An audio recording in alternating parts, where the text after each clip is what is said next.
Baik, kita bertemu kembali pada perkuliahan kita hari ini, yaitu memasuki minggu keempat, di mana minggu keempat ini akan kita bagi dua menjadi 2 kali pertemuan, yaitu 41 dan 42. Secara khusus, materi pertemuan keempat ini melanjutkan materi dari pertemuan kita sebelumnya, yaitu mengenai jurnal, baik jurnal umum maupun jurnal khusus. Nah, materi posting yang akan saya sampaikan kali ini adalah materi posting terkait dengan jurnal umum dulu ya. Jadi bagaimana kaitan antara jurnal umum dari transaksi yang sudah kita catat di pertemuan sebelumnya dengan pertemuan kita hari ini di posting. Oke, seperti biasa mengingatkan kembali mengenai siklus akuntansi kita. Jadi sampai dengan minggu lalu materi kalian sudah sampai dengan jurnal umum dan jurnal khusus. Artinya siklus atau tahapan akuntansi kita ini sudah berjalan sampai dengan tahap pertama di pencatatan, yaitu menggunakan jurnal umum atau jurnal khusus. Sekali lagi direview kembali ya, jurnal umum itu kita pakai untuk mencatat seluruh transaksi yang terjadi di entitas kita. Namun juga ada beberapa transaksi yang sifatnya berulang kali, sering terjadi, sehingga transaksi itu kita perlukan dalam bentuk yang khusus. Nah, kita kenal dengan jurnal khusus ya. Jadi pemahamannya jangan salah, jurnal khusus ini berarti jurnal yang kita siapkan atau kita sediakan untuk mencatat transaksi yang justru sering terjadi.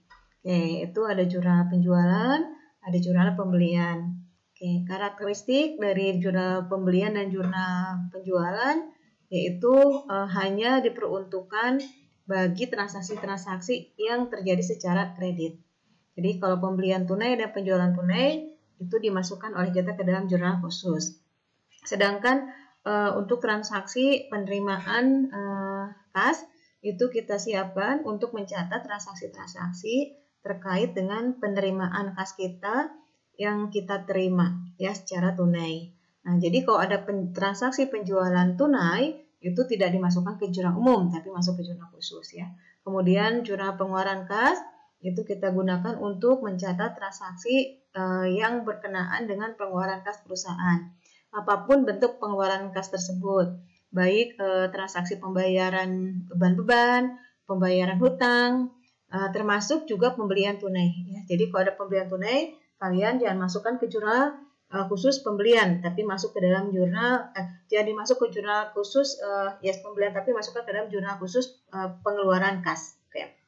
Nah, sampai dengan jurnal yaitu mencatat transaksi, gitu ya. Di jurnal ini sekali lagi akun-akun kita itu masih terutama di jurnal umum ya. Akun-akun kita saldonya belum bisa terlihat secara utuh. Mengapa? Karena catatan atas akun-akun kita di jurnal umum itu masih bercampur dengan akun-akun yang lain ya.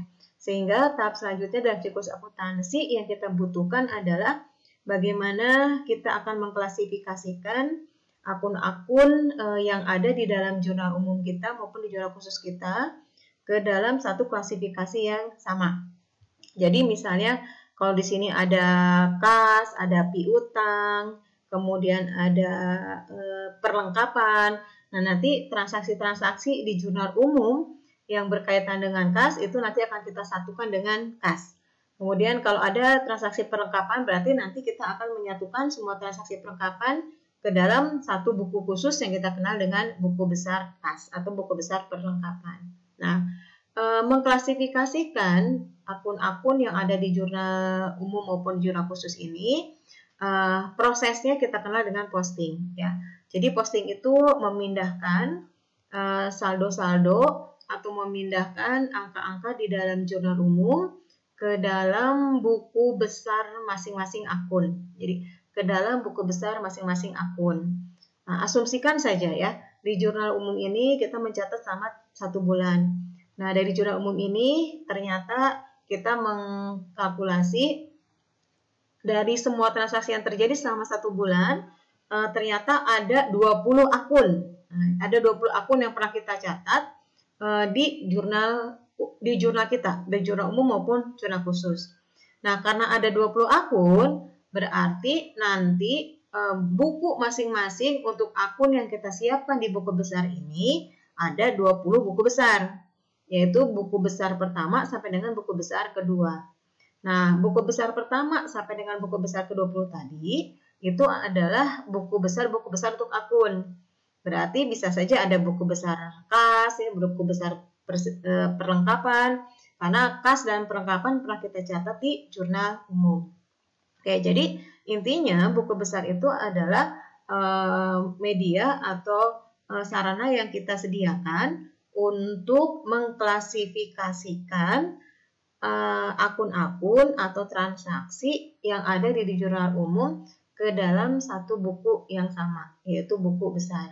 Oke ya. Nah, bagaimana tahapan untuk melakukan posting ya? Oke. Di sini penjelasan teoritisnya. Sebenarnya tadi saya sudah menjelaskan dari paparan taktisnya sebetulnya ya. Oke. Nah, tahap posting, ya, tahap mengklasifikasikan adalah tahap di mana transaksi-transaksi sejenis disatukan ke dalam satu akun yang sama. Nah, tadi saya contohnya begitu ya. Jadi, transaksi-transaksi yang sejenis, jadi transaksi-transaksi yang sama, misal kas dengan kas gitu ya, piutang dengan piutang, itu akan kita satukan ke dalam satu akun yang sama. Berarti kalau kas dengan kas ya berarti bukunya buku kas, itu maksudnya. Piutang dengan piutang berarti nanti bukunya adalah buku piutang ya. Nah, misalnya transaksi kas itu akan kita satukan dengan transaksi kas yang lainnya. Nah, tahap pengklasifikasian seperti ini namanya adalah posting, yaitu memindahkan catatan dari jurnal ke dalam buku besar. Oke. Nah, apa itu buku besar? Buku besar adalah catatan akuntansi yang terdiri dari rekening-rekening yang diselenggarakan dari jurnal umum. Jadi buku besar adalah catatan akuntansi juga yang terdiri dari rekening-rekening atau akun-akun ya. Buku besar biasanya berbentuk buku dengan lembaran-lembaran yang lepas atau terdiri dari kartu-kartu.